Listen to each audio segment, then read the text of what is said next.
How's it going, Fannibals? It's your boy, Big D here. It's time to review Hannibal, Season 3, Episode 10, titled, And the Woman Clothed in Sun. This is a spoiler review. If you have not seen the episode, go to nbc.com/Hannibal, watch the full episode there, and it should take me less than 2 minutes to recap the episode, give you my pros and cons and final scores. Thanks again for joining me here, guys. I have a lot of videos coming out soon. The movies I'm reviewing this weekend, The Man from U.N.C.L.E. and Straight Outta Compton. So definitely check out those. Make sure to subscribe, guys. I have a bunch of TV show reviews coming out in the next few days, and thank you for being patient. And also, I will be reviewing Fear the Walking Dead at the end of the month, in case no one knew that. I'm going to be reviewing it, and it's funny. Before they announced the Fear the Walking Dead title, I was going to make my Walking Dead podcast called Fear the Walking Dead Podcast. True story. And then they announced it, and I'm like, well, okay, whatever. I should have trademarked it, but of course I had it way before. But I know it's nothing related, but still, I thought it was a funny story for the Walking Dead podcast. And then 4 months later, Fear the Walking Dead, it's the official title. Please, I came up with it first. I get money. No, I don't care anyway. Gonna be an awesome show. Let's get right to it, Hannibal fans, all you Fannibals. Let's get into this intense episode. First off, Francis calls Hannibal. Remember last week at the ending when he calls Hannibal and, what are you becoming? And this is how he did it. He has the phone, he's like, the great red dragon.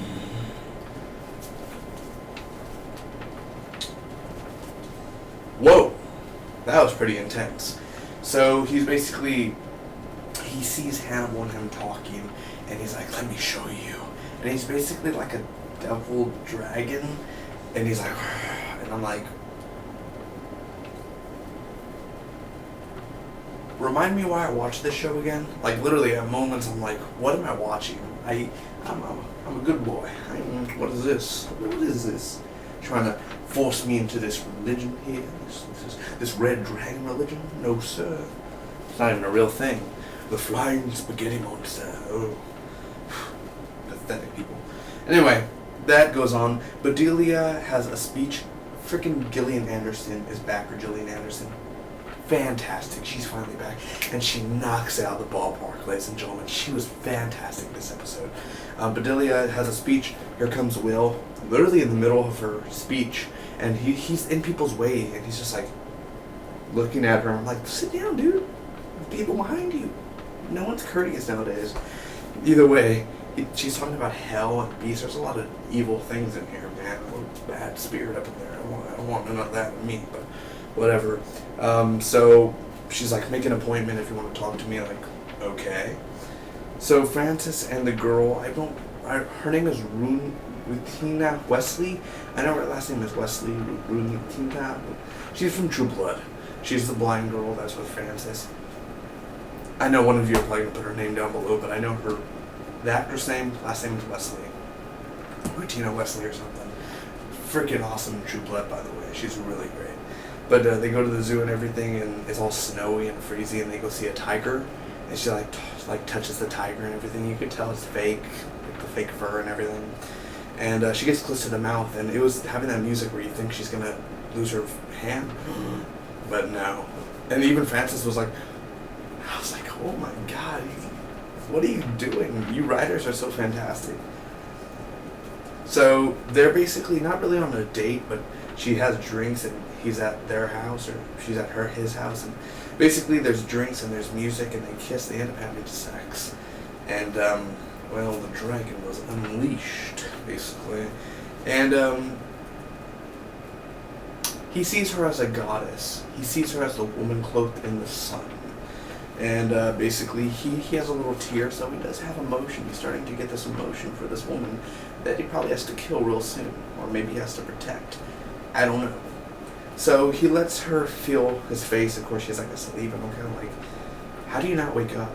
I mean, either way, if she opens her eyes, I guess it doesn't matter, but still, like, you know, still.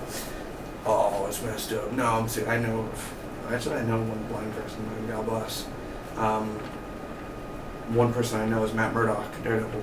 So So, feels the face and everything, and he basically runs around in his underwear in the morning. She's missing, so she's ended up downstairs. He drives her home. Okay, we're at the end. Hannibal has a call, and he wants to know about the Will Graham files, basically. So Will and Bedelia are talking about, if you see a bird, what's your first instinct? Crush it. You gotta crush the bird. So Neil, Zachary Quinto, makes a cameo in here, and he talks about being like a victim of Hannibal and all that, about the tongue and everything. And he starts to choke, and he falls down, and he's bleeding from the inside, like internal bleeding. And Bedelia puts her fist in his throat, and I was like, this ain't Pornhub. What am I watching right now? And like, it's weird, and I'm like, Sylar, that's why you're not returning to Heroes Reborn. Like, that's the reason. Man, he was gonna go Hannibal on her and like break, like freaking heroes it, and Sylar, and the mind blown and everything. That would have been crazy. I took your power. Either way, no more making watches or no fixing watches. So that went down. He ended up dying. Yeah. So she gives advice to Will, basically. Lecter thinks Francis is sane. I don't know if he's joking or not, but that's pretty cool. And Francis goes to see the Red Dragon painting, and he ends up eating it. I was literally, he's like, and like he starts to eat it, and I'm like, I was like, what's he gonna do? Is he gonna like go home and like, oh, he's eating it. Oh, hungry boy. Okay, I got you right there, man. Like, I don't know much, but he's hungry, man. And that's when a Pop-Tart comes in handy. But whatever floats your boat, dude. You like paper? I used to eat tissue actually when I was young. I used to eat it, not like every day, but at one time I was like, whatever. I think it's like toilet paper. I don't remember, honestly. Who cares, honestly, now? That was like 10 years ago. Still, that was weird. I probably shouldn't have said that. So he ends up escaping, and Will sees him in the elevator, and this guy has so much strength. And he throws Will out, dude. This guy has strength, and he looks like a puny little guy, but Richard Armitage is a big dude. Like, not buff, but he's pretty tall. So, if Richard Armitage was right here, his head would be like, probably too much bullshit. But he'd be somewhere like right here. So, nah, he'd be more like right here. But still, he's pretty tall. A little bit taller than me, most likely. I don't know. Either way, yeah, he ends up, Will doesn't see him, he escapes, and he ate the Red Dragon painting to become the Red Dragon, I guess, or else he just ate it because... Why would you eat it? Shock value, man. Anyway, yeah, so that's it. What did I think about this episode overall, guys? Again, each and every episode of Hannibal, it just freaking goes longer and longer, and it amazes me. I'm saying, the writers, whoever writes this stuff, they're genius. How come people don't watch this show? Do you ever question yourself when you're watching the show? Why did this get canceled? Why did this get canceled? This show is brilliant. First off, the ending is a fantastic ending. Beautiful ending, man. Eating the paper, and then Will gets beat up, and you think Will's gonna get him. He's gonna go at the bottom, and he totally escapes. He flew away. That was amazing. The Red Dragon himself, Richard Armitage, Francis Dollarhide, fantastic acting, dude. Top notch, brilliant. Emmy nomination. Of course, maybe next year we'll get him for that. But hopefully the show gets picked up someplace, and we'll get to see more Francis Dollarhide. I hope they don't rush it and he dies by the end of the season. So that's going to be really great. So he's awesome. The acting in general, Gillian Anderson knocked it out of the ballpark again. She was beautiful. She was great. I love her monologues, her speeches. Very well done. The directing of this episode, again, very well done, as every Hannibal episode is. The opening of this episode with Francis calling Hannibal, and kind of like last week, but we see it on his side, point of view.